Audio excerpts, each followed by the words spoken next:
aller au musée Grévin, regardez la tête d'Hélène Manarino ce matin. Petits yeux, pourquoi Hélène? C'est couché tard. Oui, un petit peu, mais pour franchement une très bonne raison. Soprano. Oui, Soprano. C'est son entrée au musée Grévin. Exactement. C'est un événement que vous allez pouvoir vivre du début jusqu'à la fin. Soprano, l'un des rappeurs préférés des Français, coach dans The Voice Kids sur TF1. Son dernier album Phoenix est triple disque de platine.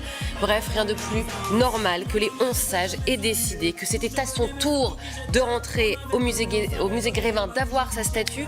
Avec David Verrag, nous sommes allés le chercher à son hôtel et nous l'avons emmené justement au musée Grévin. Toute sa famille était là, toute son équipe. Vraiment, c'est une force de Soprano aussi, hein. Il travaille en famille. Alors évidemment, on lui a posé la question, qu'est-ce qu'il ressent quelques minutes avant la découverte de sa statue? Regardez.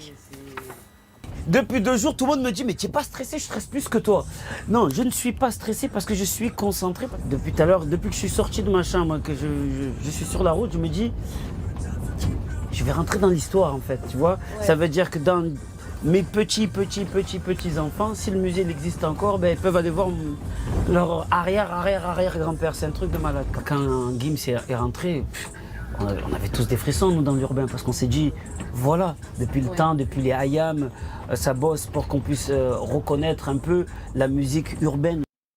Voilà, la musique urbaine qui entre donc au musée Grévin, comme il le dit, Gims, et maintenant Soprano. Après 40 minutes de voiture, nous sommes arrivés, Pascal, devant le musée Grévin. Il y avait énormément de fans qui attendaient les invités, la presse à l'intérieur. Et puis on vous a pris pour une star. Évidemment, mais évidemment, c'est ça. Stéphane Bern, évidemment, qui préside cette commission. C'est ça, c'est qui à côté d'Hélène Manarino? C'est ça, voilà. Et David Verrag était juste à côté de Soprano. Donc sur ce tapis rouge, il est rentré ensuite au musée Grévin. Il a retrouvé également Nikos Aliagas. Ils se sont enfermés dans une loge avec Nikos, Stéphane Bern, ses proches également, ses amis, pour discuter un petit peu de tout ça. Et il était temps de découvrir la statue. Vous aussi, vous avez envie de la voir. Il y a toujours du suspense. Hein. Eh bien, regardez, on lève le suspense, regardez. Voyons ça.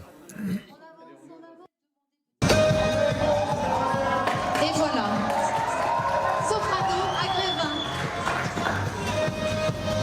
Waouh. C'est qui le vrai? Alors, il est là, non? Ouais, je crois, hein, c'est un truc de fou. Je vais me regarder derrière les oreilles, je ne me vois jamais, tu as vu? C'est un truc de malade. Voilà, c'est un truc de malade. Alors Soprano qui sera à côté du piano d'Elton John, près de Johnny Hallyday et Edith Piaf, un très bel emplacement. Alors de quoi lui donner encore plus d'énergie pour sa tournée des Zéniths et des stades avec son Phoenix Tour, déjà plus de 600 000 tickets vendus. Demain soir, il sera à Paris La Défense Arena, c'est environ 40 000 places, c'est la plus grande salle d'Europe, et surtout au stade Vélodrome de Marseille les 11 et 12 octobre. C'est la deuxième fois qu'il fait le stade Vélodrome, et le concert du 11 sera diffusé en direct sur TMC, et Soprano nous promet beaucoup de surprises. Voilà. Chouette. Il va y avoir des guests, c'est ça? Peut-être. A priori, ça va être ça. Peut-être. TMC. Vous faites très bien la speakerine, vous savez, fixe. On a perdu François-Xavier Pietri, il est temps qu'il parte en week-end. Mais qu'est-ce qui se passe? 7h57, on va parler de Johnny Hallyday dans le journal de 8h, Hélène, le nouvel album de Johnny Hallyday sur le 25 octobre. On n'en dit pas plus, allez voir. Voilà.